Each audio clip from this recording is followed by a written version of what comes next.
Hello, welcome back to the Future Nerd, and today we are going to learn about multi-dimensional array with more than two dimensions. So see what we have in this diagram. We have page 1, page 2, page 3, and for each page we have a two-dimensional array like rows and columns. So for first page we have 0, 1, 2, and then we have this item as a row 1, 2, 3, 0, 1, 2, 3, and then we have column 0, 1, 2, 3, 4 for each of them. So if you want to get the value of this item, you have to specify first page and 0th row and third column. So let's see how we can define this in our program. So I have prepared a program for this. I change this to 3D or multi-dimensional array. So by adding commas in the definition, we can define multiple arrays like this. Any length we can define. So let's stick to the three-dimensional array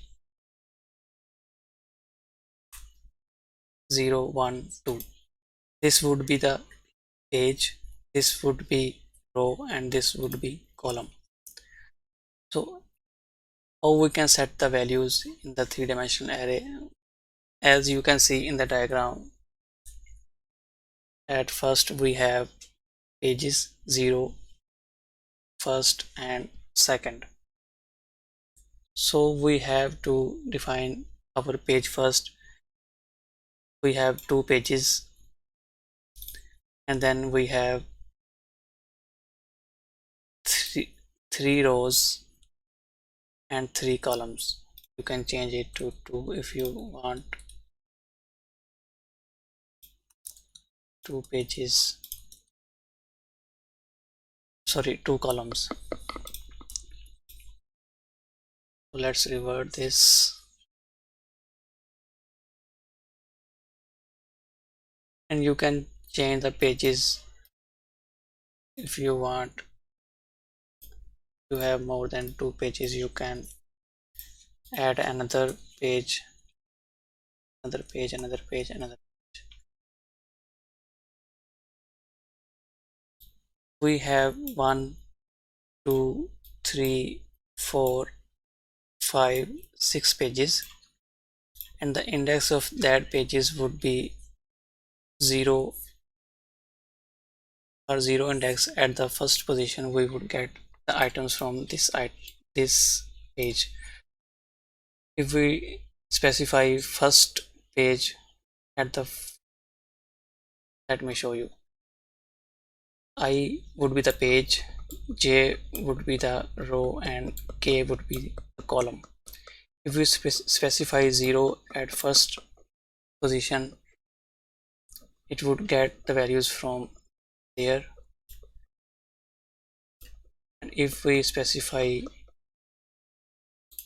J item as 0, it would get the values from 0th row, whether the page is first or 0th or first or second or third. So skip this and let me show you how we can get all the values. Their values are 1, 3, 1, 3, 9, 9 and 9, 18. So let's see in our multiplication 1 2 3 4 5 6 7 8 9 and 13 19 18, sorry. Okay, so let's swallow the logic here. If you want to get the value of this item, you have to specify page, let's say array 2, and page would be 1, as index start from 0. We want to get the value of this item, and then the row would be 1, and then column would be 1. Show you this in the console.